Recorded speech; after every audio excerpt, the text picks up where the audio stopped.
his reappointment to the Downtown Development Authority, and Ms. Linda Allen is here. If you wanted to talk about why you wanted to serve on that board, it's fine. If you don't, that's fine as well. I'll just say a little bit. Well, the reason why I like serving on the board is actually Come up to the, to the table. yeah, Okay. yes, ma'am. And the mic. This will be my second term, I believe. And so my interest for the board is actually to keep connected with the city, to make sure that we are actively being involved and wanting things to change and see them evolve. And so that is the reason why I don't live in the city.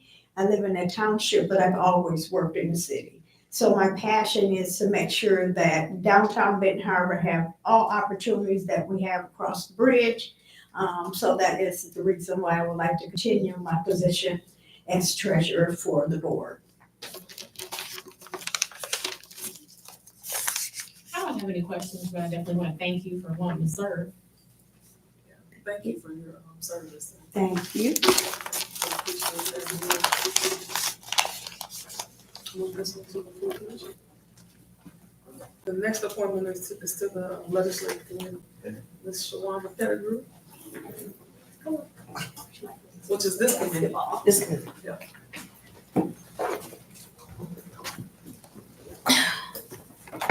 Good afternoon, or good evening, rather. Yeah, just why do you want to serve? Oh, and I want to say, I am a lifelong resident of Benton Harbor.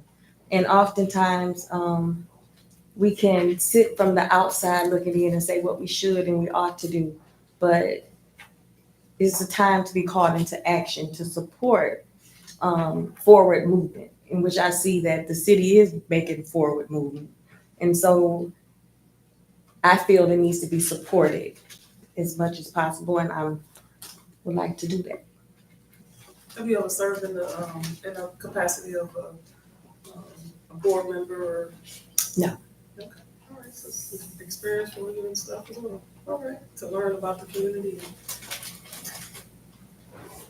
Could we hear a little bit about who you are and what you do? Oh, okay. Yes. I am a case manager at Barron County Health Department for pregnant and parenting teens and young adults under the age of 21. Before that role, I was the director of the domestic violence shelter at Riverview. But domestic violence, I have always did social work. So I have always worked in some capacity of helping people in marginalized populations and that aspect. And I've just been here my whole life. Grew up in Benton Harbor on Superior Street and raised my children here. I have 5 sons and 15 grandchildren. So that's it. You're vested. Yeah.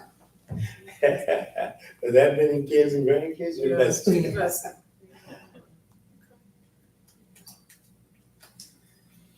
don't really have any questions, but, forgot. I don't have any questions, but I definitely see that you want to learn, and that's kind of what it's all about. Learning, keeping an open mind. So I think that although you don't have experience in necessarily government, but I think that, coming in with an open mind, willing to learn, I think you'll do great. Thank you. Yeah, I'd like to echo those sentiments, and yes, we appreciate you signing up, because it is, like you said, it's one thing sitting on the other side and another thing sitting on this side, so I appreciate that and look forward to you serving on this committee. You'll be the resident of this committee, so it'll be 3 of us. Oh, okay. All right. Yes. Thank you so much. We'll move, we have to move this to the full commission, so in our next commission meeting, we'll vote on these appointments. Okay. All right.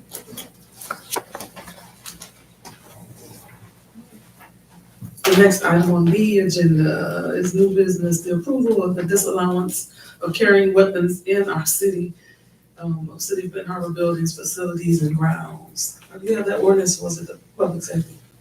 Actually, I drafted it and sent it out so that everybody could be Your button. able to. Push your button. Oh, sorry.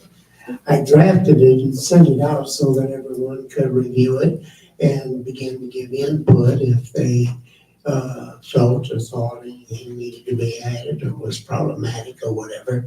It doesn't necessarily matter if it goes immediately to the commission or not, but just to start the review, discussion, and so forth. It's something that I certainly feel we need to do, and to do it soon. We disallow all weapons, knives, guns, whatever, on in city buildings and facilities and property. Because in county buildings and all of that, school buildings, people are not accountable, so this is not an unusual, legislative, measure, so I think, like you said, it provides a level of safety and security for, residents and for staff, for people coming inside the building, so I am, 100% in agreement with that, leave it in your car. There's no reason to bring the weapon, into the city hall's chambers, so.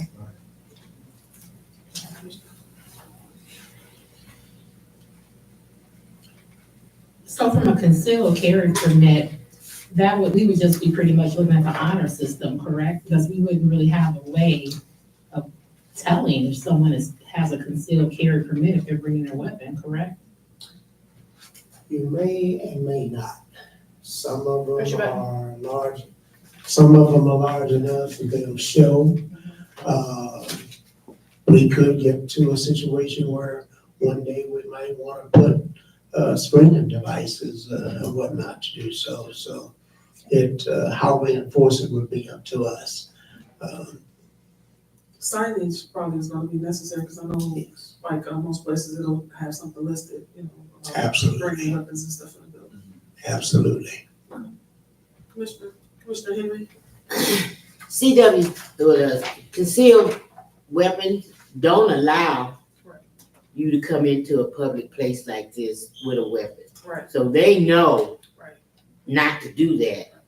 And if we're just trying to emphasize that we don't like it, everybody knows that. And if they're gonna do something, they don't care anyway. So, I mean, we just keep doing things that has no positive anything to it.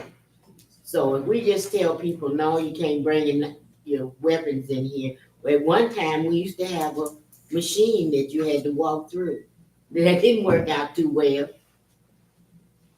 So if we just wanna do something to be doing something, we could do this. If I might, respectfully, I understand exactly what you're saying, but it is a little bit more than that. It's similar to having a speed limit sign that says speed limit 70.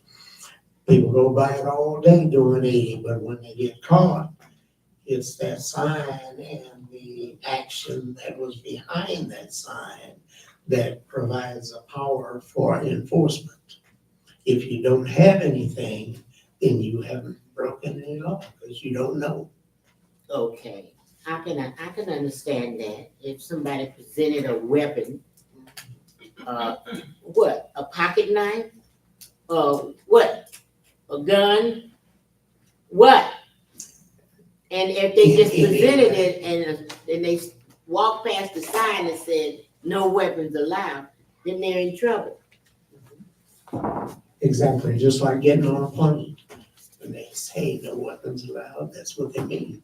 And a person may get by TSA, but when they get found with it, full force of the law goes against it. And we including pocket knives? Yeah, it's any weapon, it's the same thing with in the school, like when you're going through the metal detector, any weapons that you have in your pocket, you have to remove them. You should not be bringing any weapons into a public, civic place.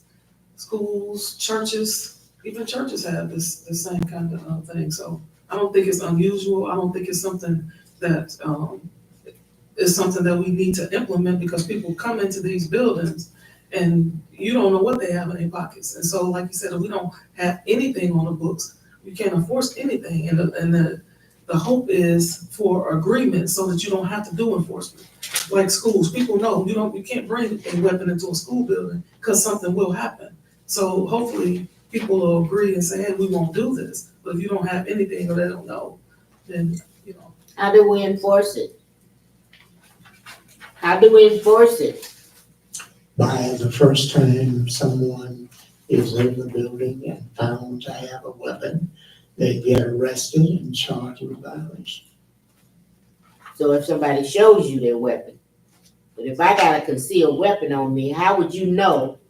How would you enforce what you're talking about? Like you said, when you go through a concealed weapons No, class. not a you know- class, but if I No, just but I'm saying, had the a only reason concealed you're weapon supposed to- on me. the only people who are supposed to have a concealed weapon are people who have a license to carry those guns, so everybody else is illegal anyway.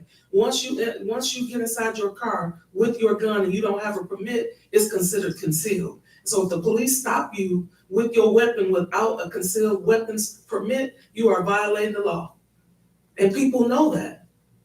But how will we enforce it when someone comes in here with a concealed weapon in their pocket? Now this, if I may. Yes. I need to know, This may 'cause sound silly, but I'm gonna tell you how it actually occurs. Some character with one in their pocket drops it and it falls on his foot and shoots up in the ceiling. He's caught. Somebody else gets, mad and stands up and demonstrates that they got one, some way or another, pull their coat back and it gets seen, or sits in a chair or something and it gets hooked or whatever. Those things do actually occur like that. And when they do, or for that matter, cousin somebody who gets mad and say, he got a weapon. That happens. Of course. So I'm just making sure that we're not going to have to police everyone that comes in here for a weapon. Or that we will. If this resolution is passed, I want to know what the enforcement, what will police do if I'm hiding a gun? I think in fairness, I got you. that question, right, as long as we don't have a problem, it's I not got an you. issue. I We just start want, having a problem, we may very well put a magnetometer on the door for people to catch people coming in with the thing going on. If we need that, then we go there, but if we don't have to worry about it. well, I know when the city had the other ones, they were making some real radical changes and the citizens didn't like it. So that is why you brought that metal detector in. It didn't work well. Now, is there a reason why we're standing on guard now? That's just me. I'm through with it. Thank you. Thank you, Commissioner, because I can point to the recent shootings that's been happening at Ben Harbor High School over the last 3 or 4 weeks where our young people are using these guns that they're getting at home, taking them into the school and doing other things. So that's just one reason why we can help protect our residents and our students and our people in our community. This is another avenue to do so. But I think once we put up signage and stuff like that, no weapons beyond this point, people will get the message. And again, getting agreement for people to not do that is a preventative measure. The sign is there, don't do it. And I think we will. Gotcha. Is there any more comments or anything on this particular item? Can I ask a question? Yes, sir. Yes, sir, go ahead. Why don't we just get a detector? We got everything else we need. We got cameras, so if somebody come in here with a gun, I mean, they're gonna be, it's not like they're gonna not be seen. But if we got a metal detector, if we that concerned like they were back then, why not just get a metal detector and put it on the door? That way we all safe. I don't feel so safe just because the police is the only one in here with a gun. I wouldn't mind if commissioner had one in his pocket over there, We you know? do. It's two guns in I'm here just every day. saying, just for our safety. I'm done with it. You gotta do what you wanna do. Thank you. If I might suggest, I believe we have another committee meeting before the Public safety. upcoming commission. Why not, we pass it over and get comments from that committee also Yeah, before public we, safety. yes. Thank you. Because generally, I would say in response to what, Mr. Duncan was saying, if we have a situation where it gets to where it's necessary, then I think that's what we would do. But otherwise, what we really want to try and do is give the average citizen the feeling that I can come in here and feel reasonably safe because they don't allow weapons of any type. Thank you. The next item on the agenda, and I'll move to put this item on, move it to public safety. The next item is approval of selection of architectural firm to provide design, engineering, construction services for the Bobo Brazil Center. City manager. City manager. Yes.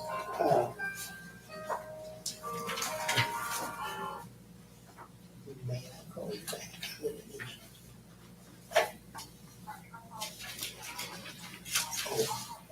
All right. Okay, this one, we're really running a little late with, Pressure button. okay.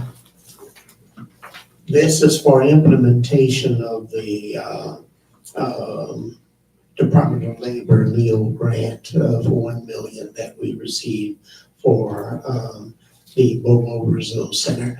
The first step that we're required to make on that is to go through a public process of either bidding or asking for request for qualification, which we have done, and a committee of us reviewed. We received 2 responses, Allen Marsh and one other, I believe JKP, I believe, or something like that. But we, all 4 of us went through and rated separately the components that we were looking for on this, and unanimously agreed to recommend Avon Marsh, and would like to ask the committee to forward this to the commission for action. We're required, once they are selected, for them to prepare bid specifications. We have to have at least 1 firm under contract for actually doing some of the work by December 30. And this will afford us the opportunity to do that. So the $1 million grant needs to start. Push your button. I'm sorry. So the $1 million grant that we received, some of the work has to be started on it before December 30th, Has to be in the So, contract, yes. under contract.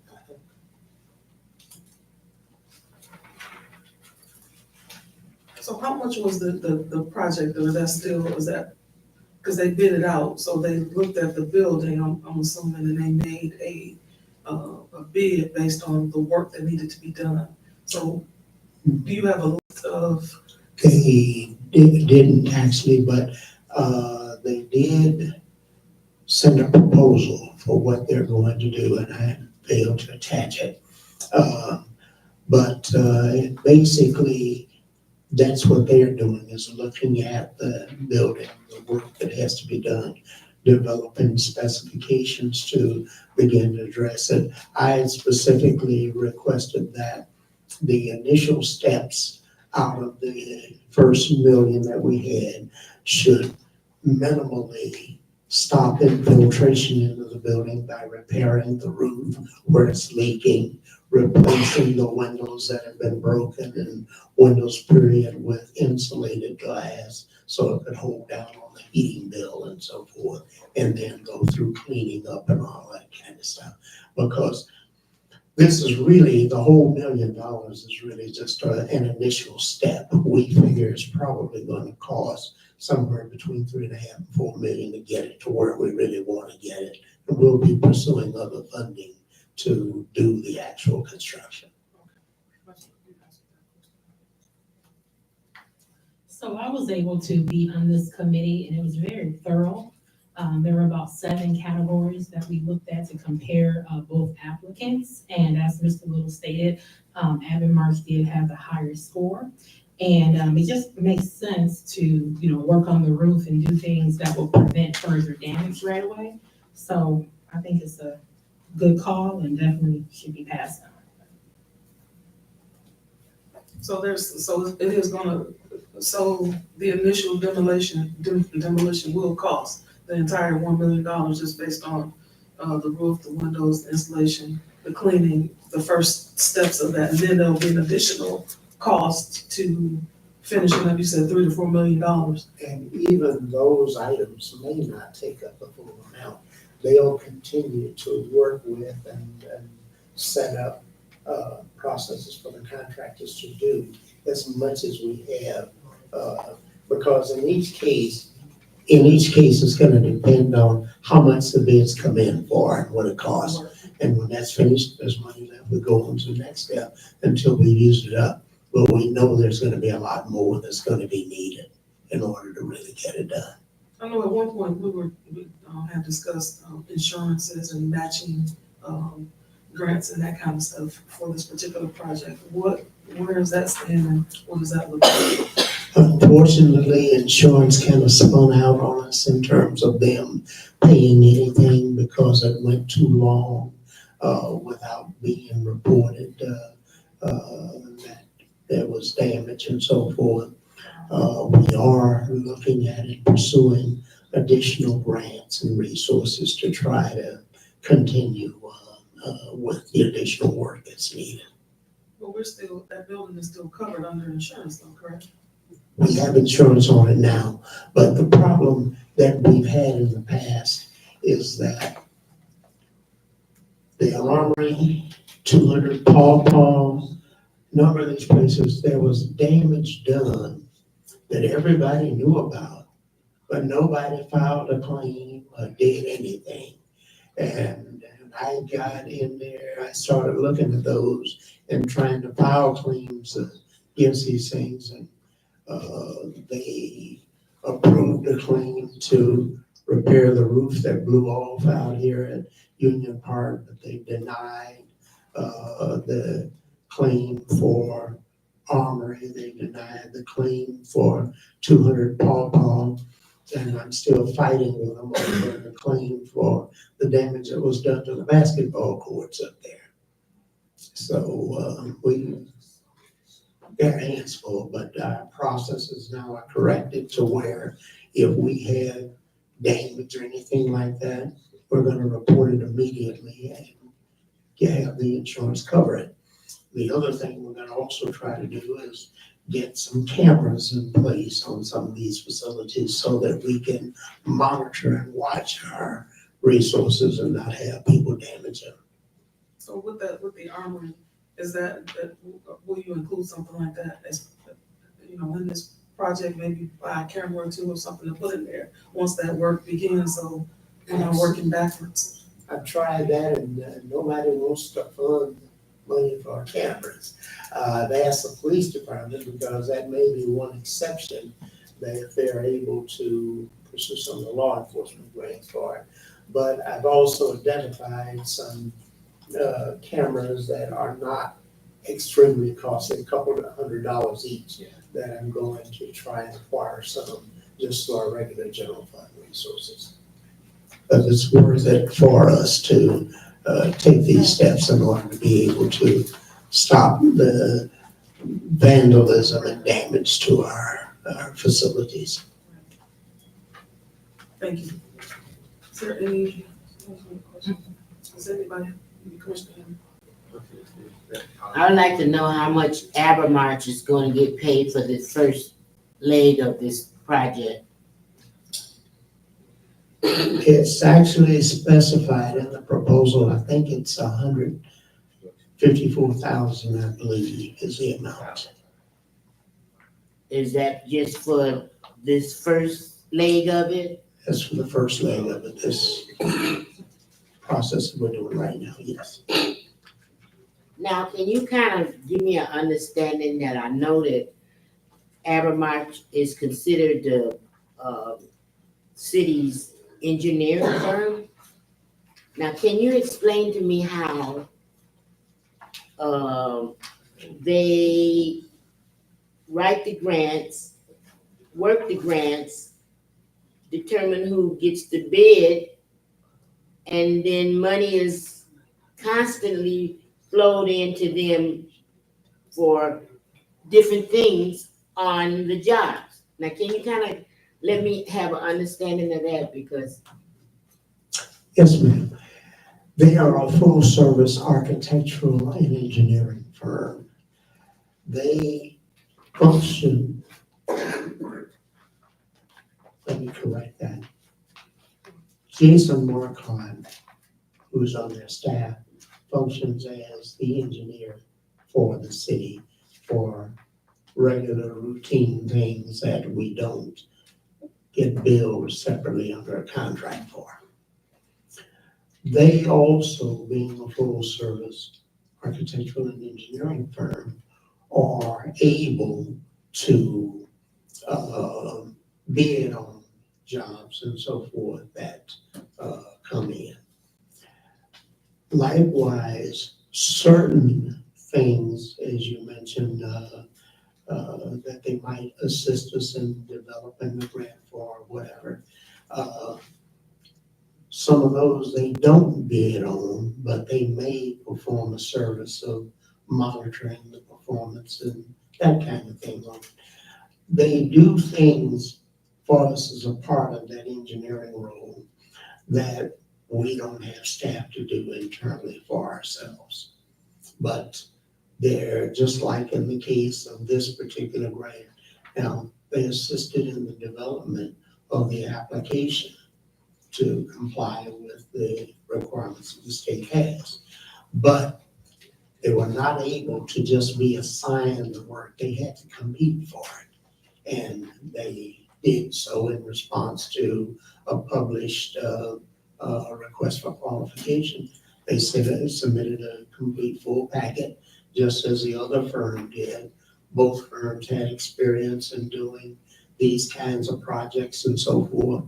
And when we went through the various factors, as Commissioner said, that were involved there, we wound up, in fact, 4 of us all unanimously decided their proposal was the best. can you tell me if the grant limits engineering expenses? I know they do for certain things. So can you tell me what this grant is allowing them to pull off of? Basically, It's just $1 million. yes, it's allowing them within that amount that we're talking about to do an assessment of the facility, which that works to our advantage with them because they've worked on that facility before and they know that facility. It's not new to them. But they'll do an assessment of what the needs are, develop specifications for what needs to be done in order to correct the problems that it has. They'll, after developing those specs, they'll actually publish them for bids, be here for the bid opening, record the results, just like they did on the lead line project. They'll record the results, compare them and make them available to us with a recommendation for who the bid should be awarded to. And that will be for each specific area items that we're trying to get fixed. For example, if it's windows, maybe specifications developed for windows that goes out when we get 4 or 5 firms that meet the requirements that we put in there, and we look at their prices and whether they can perform it and get the best price that way. But that, and they'll go through that same kind of thing for whatever gets done. If it's dealing with the heating system to get it back up, the electrical system, if it has to be redone or parts of it reconnected. You know, a lot of damage was done in that building, and elevators out, yeah, a lot of basic cleanup that's gotta be done. There's a lot of stuff that has to be Yeah, done. that what happens when Whirlpool has to buy it, and we don't sell it to them. It goes down.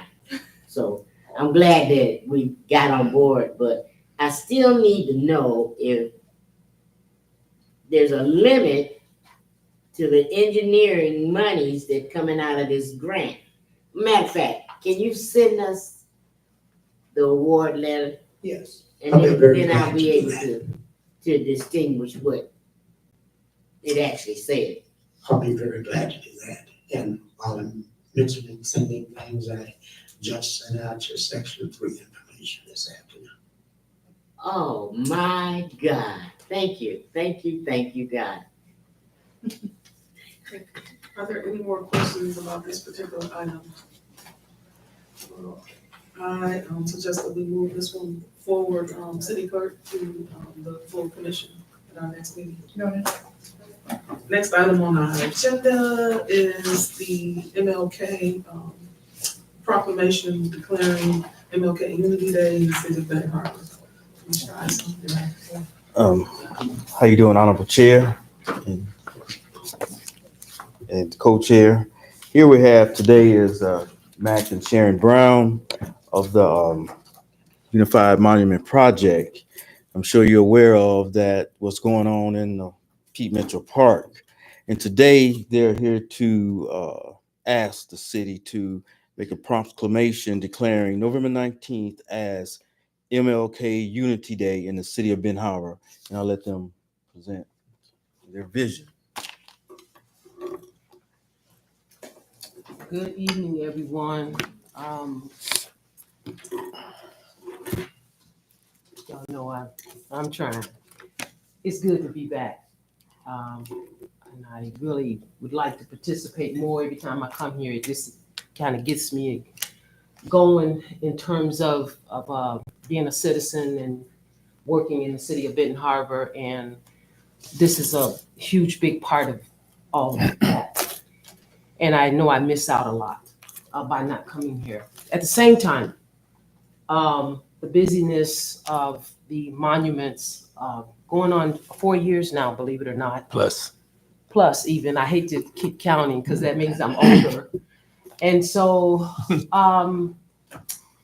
dawned on us, this wasn't something that was part of the thought process of having this day. And I get proclamations, and I guess you guys probably do that quite a bit throughout the years. But it came to us that this is like a pretty big deal. It's something that more than likely will happen once. And it's also an opportunity, as we've journeyed with this, it has really truly brought quite a few people together that would have never been in the same room. And that includes myself too as well. I've had some experiences that I thought, you think you're diversified, you think you've cultured, but yet until you visit a white church in St. Joe and didn't realize it was First Sunday and had a white minister to actually give you your communion in public like that. It was really a big experience, but I was there because of the monuments. I only was there because of the monuments and because that particular church had been giving so much into the project that Mac and I decided that we should go and visit them and make our presence known and let them know we appreciate their giving. And just didn't realize it was First Sunday, and just walking up there, that was a big thing for me. Anywho, with that, unity has happened. Certainly the 19th, when this unveiling happens, it should be a day to remember, not just another calendar day, not for the Twin Cities anyway, and certainly really not for Benton Harbor in particular. You all know the story. You know that it was one monument. It was the heartbeat for Benton Harbor to help to bring hope and change to our cities. And in seeking, not seeking, I'll take that back. It was not seeking. It was accepting the work of others in St. Joe in particular. And when that work began to happen and the conversation began to happen, they truly said, this is pretty fantastic. And we really feel that our community could gain something from having representation of Martin as well. And just so if you guys haven't heard this bit, and I'm going to stop, we did not say yes right away. We had to think about that. We had to go, and Pastor Atterbury in particular, and have counsel with the fact that there's 2 kings for 2 cities. And he said, did you ask them why? And with that, they responded, because we need 1, 2 for different reasons from Benton Harbor. And immediately I could see the different reasons, and I could see the need. And so that's really how it became 2 kings for 2 cities. We look out 2 different windows, 725 Broadway, and then when I go over to the Krasl Art Center, that the view from that window is different. And so we have sat at the table with our different views from where we look out of, and we didn't always agree. It really takes something to stick something out. It really takes adjusting, not necessarily giving in, but adjusting. And it also takes something that I've learned is that when something is put on the table that you feel is really, is too far, whether you want to say left or right. I know we just got through that, but you have to say something. You know, if you can't find your balance in it, if you can't, and you know you're a reasonable person, and somehow it's just not, it's not jiving with you, you have to say something. And I found myself saying something, and I had no idea that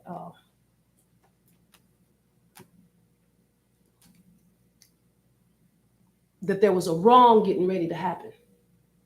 A wrong if I had not said something. And so this birthing of these 2 monuments has really taken something, and it has taken people to stick with it for it to really happen.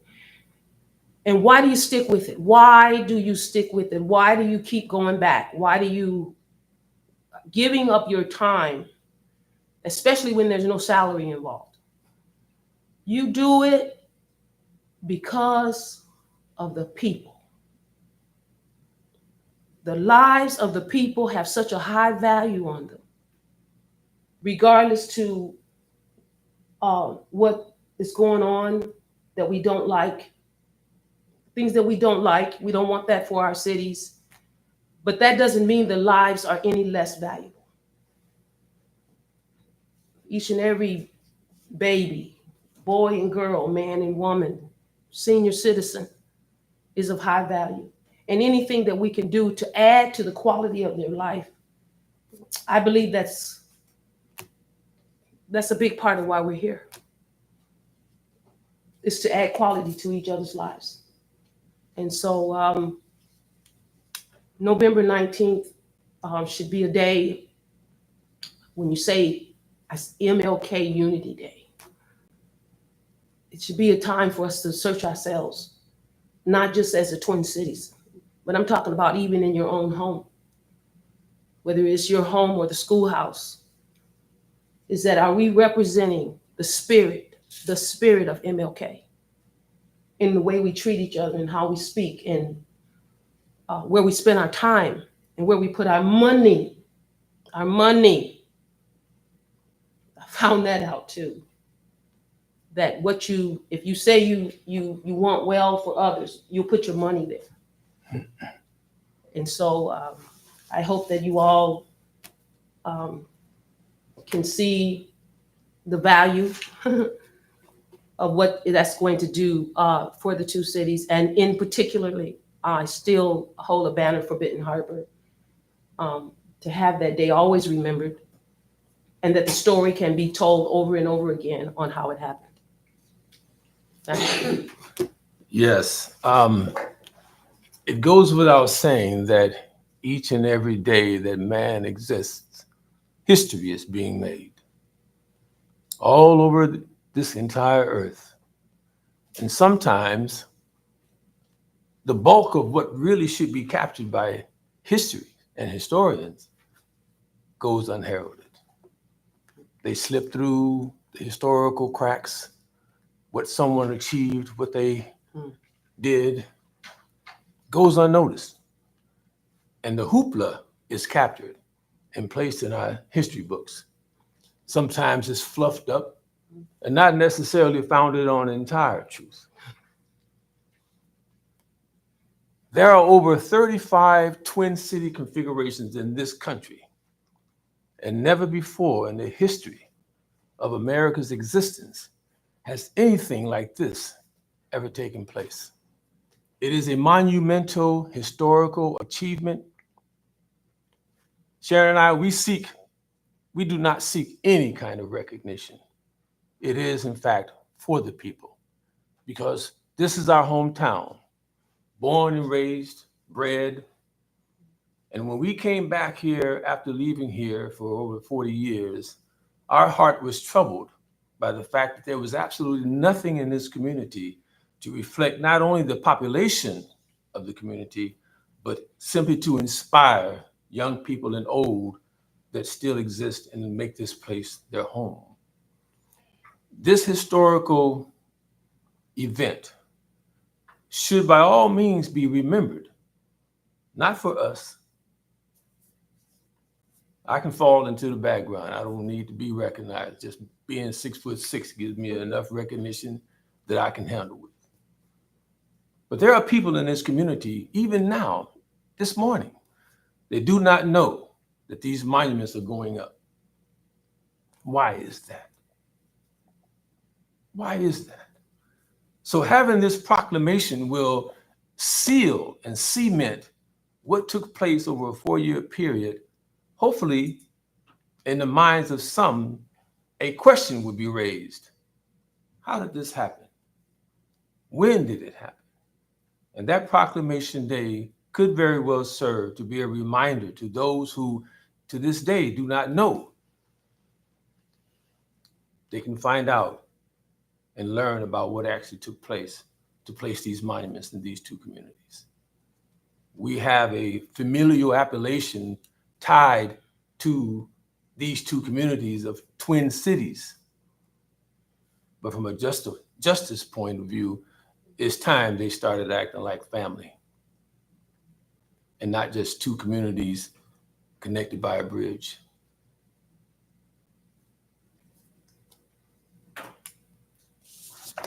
Thank you, and I know that it's been a tumultuous. It is trying, emotional. Yes.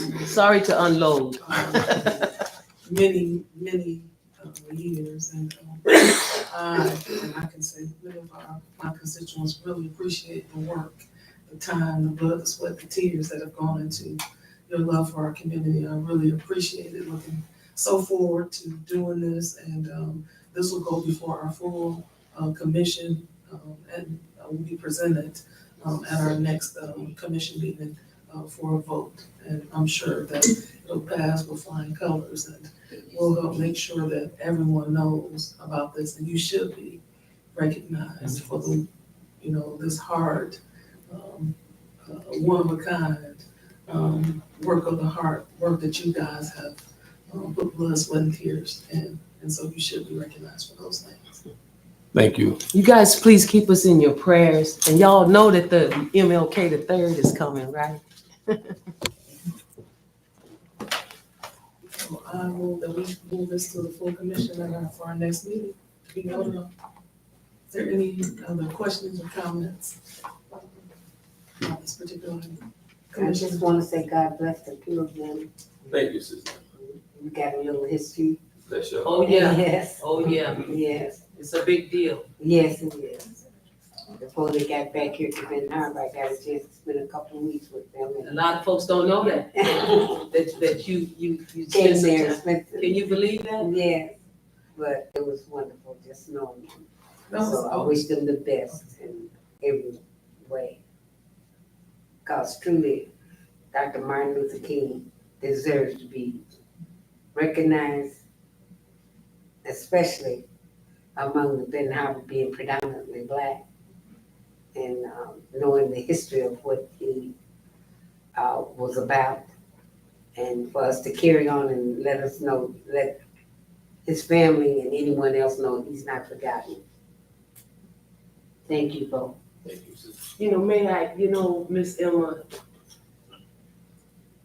came to see us years ago, y'all. For 2 weeks, she was with us in our home. And do you remember we went and saw the Freedom Riders? Yes, You know, and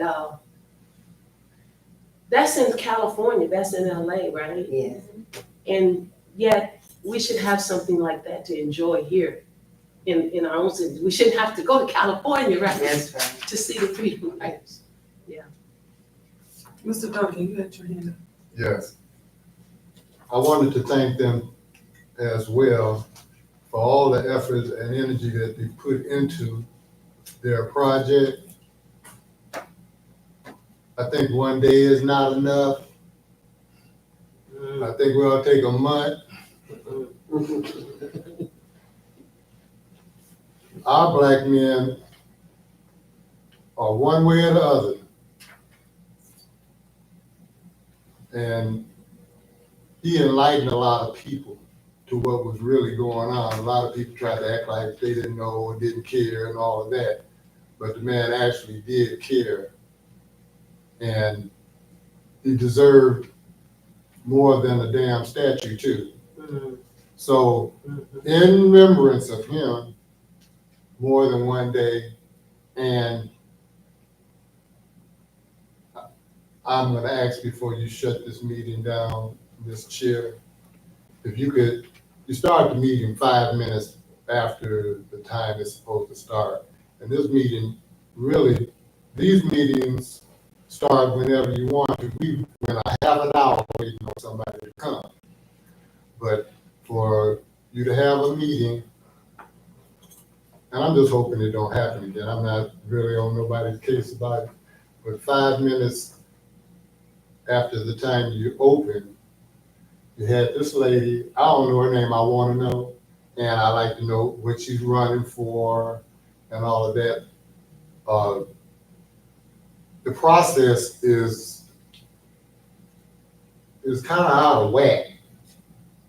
So I mean, if we're gonna do it, if we can wait for a half an hour for somebody, we can wait 5 minutes for citizens that you know are trying to get in out the rain, or trying to get in out the cold, old folks. You can wait 5 minutes. That's really my point. And I want to thank the city manager for sticking and helping and doing.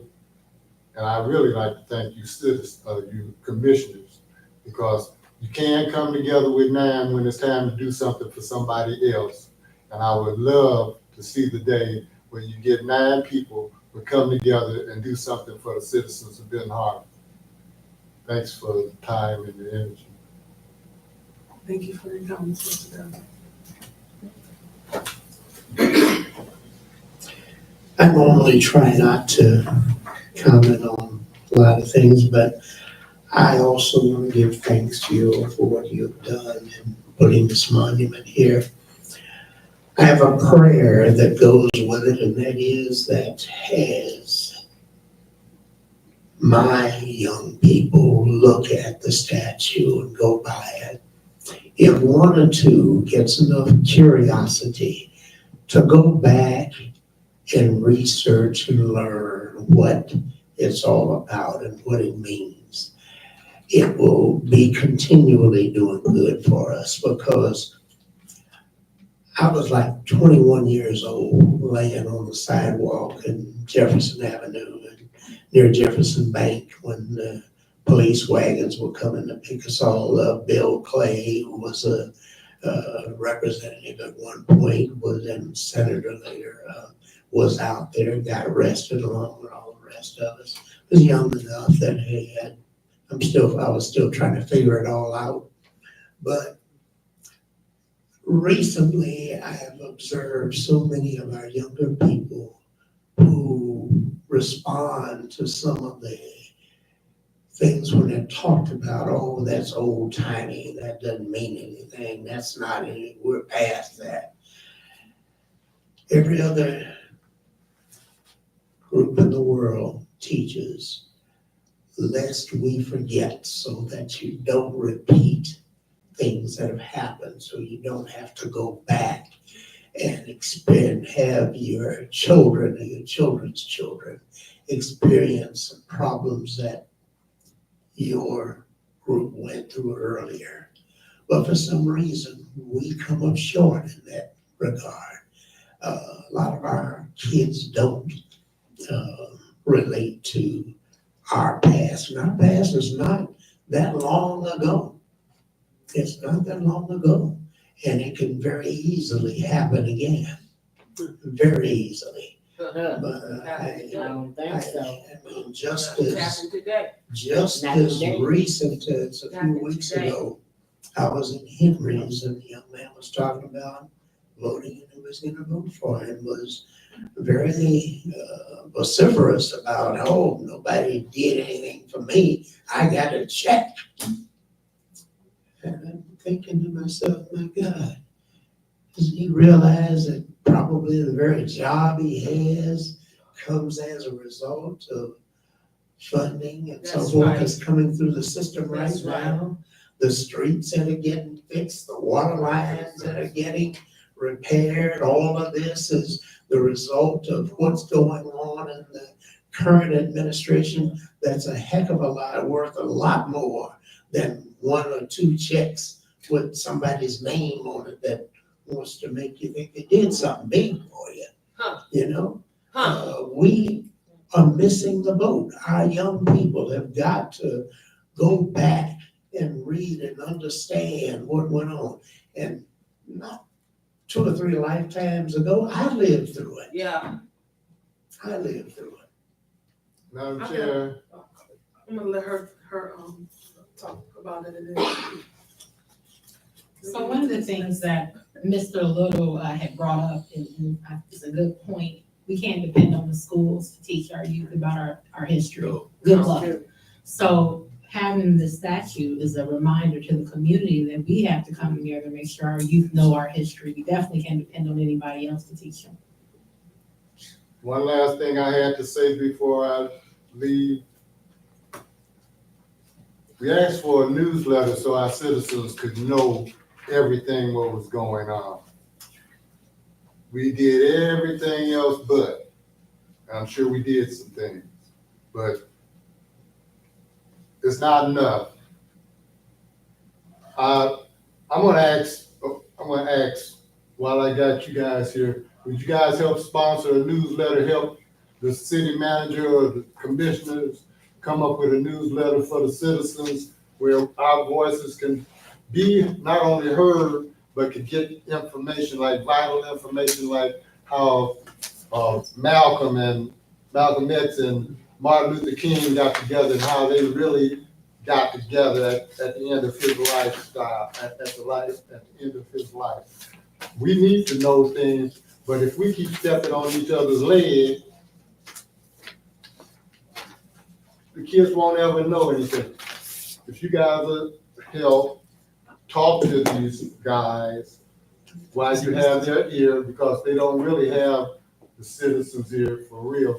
They so disrespectful. This They meeting start is talking adjourned, but They start- I thought- can continue. even while you talk. I thought that this was, See, public that's the kind of comment. disrespect you get when you're just an old senior citizen. So you guys talk to the city manager. You guys talk to the commissioners. I know it's over now. I heard you say it was over, so I can keep on talking.